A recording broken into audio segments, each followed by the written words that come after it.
គោរពជំរាបសួរបងប្អូនពុកម៉ែលោកយាយនីតាជាទីស្រឡាញ់រាប់អានស្វាគមន៍មកកាន់វីដេអូរំលែកឆ្នោតយួនចាសម្រាប់លេខធំថ្ងៃទី11ខែវិច្ឆិកាឆ្នាំ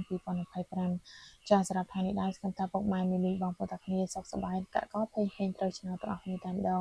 បងប្អូនចូលមកទស្សនាវីដេអូរួចកុំភ្លេចចុច Share និង Comment 168ទាំងអស់គ្នាចាចូលមកកាន់លេខដែលនឹងខ្ញុំចែកជូនបងប្អូនទាំងគ្នានៅលើវីដេអូនេះសម្រាប់ម៉ោង1កន្លះពេលថ្ងៃបងប្អូនពុកម៉ែយកទៅផ្សងសំណាងគឺលេខ400ចាបងប្អូនយកលេខបានគឺលេខ451គុណចា451គុណ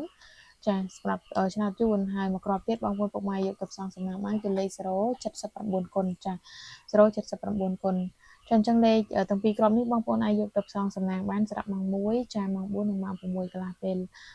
ចាសម្រាប់ឆ្នោតយួនហើយសម្រាប់បងប្អូនពុកម៉ែដែលចង់បានលេខ VIP យកទៅផ្សងសំណាងនឹងខ្ញុំមានលេខធំមកគ្រាប់ចាលេខល្អនៅម៉ោង4កន្លះពេលល្ងាច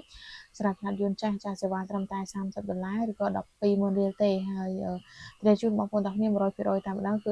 អត់មានតម្រូវបង់លុយមុនទេបងប្អូនពុកម៉ែយកលេខទៅលេងសិនត្រូវចាំបងសេវាតាមក្រោយចាចាំបងប្អូនពុកម៉ែដែលចង់បានអាចឆាតចូលប្រអប់សារទាំងអស់គ្នាបាន